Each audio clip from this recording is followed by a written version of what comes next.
This could be us. So back to what I was saying. Could be us.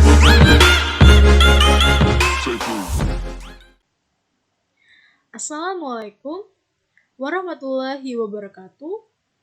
Halo teman-teman YouTube. Perkenalkan, nama saya Rafika Kurniati, NIM 191410-130. Saya kembali lagi untuk membahas tentang kerangka manajemen proyek perangkat lunak.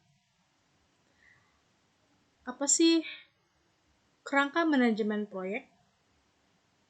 Baiklah, saya akan menjelaskan.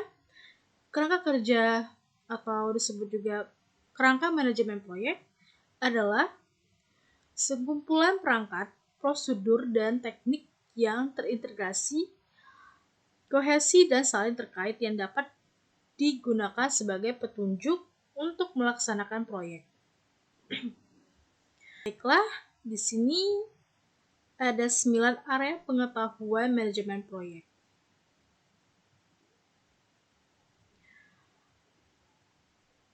Area pengetahuan atau disebut juga knowledge area merupakan menggambar kompetensi utama yang harus dikembangkan oleh manajer proyek. Di 4 area ini, pengetahuan utama atau berhubungan dengan tujuan proyek antara lain yaitu pengetahuan tentang ruang lingkup, waktu, biaya, dan kualitas. Sedangkan 4 area pengetahuan fasilitasi atau disebut juga sebagai alat yang digunakan untuk mencapai tujuan proyek, diantaranya yaitu pengetahuan tentang sumber daya manusia,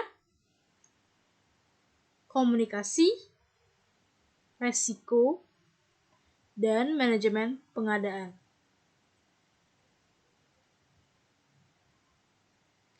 Satu keterangan kerangka manajemen proyek ini, stakeholder adalah orang-orang yang terlibat atau dipengaruhi oleh aktivitas proyek. Stakeholder termasuk sponsor proyek, manajer proyek, tim proyek, staf pendukung, customer, user atau pengguna, supplier atau pemasok, dan komponen proyek. Lalu, proyek didelegasikan ke manajer proyek. Manajer proyek mengelola proyek tersebut. Pengelolaan proyek meliputi scope management, time management, cost management, and quality management, human resource management, communication management, risk management, dan procurement management, dan diintegrasikan melalui project integration management atau disebut project management knowledge area. Penerapan tools atau teknik dan metode terkait diterapkan pada knowledge area tersebut untuk memperoleh hasil yang diinginkan, yaitu suksesnya proyek.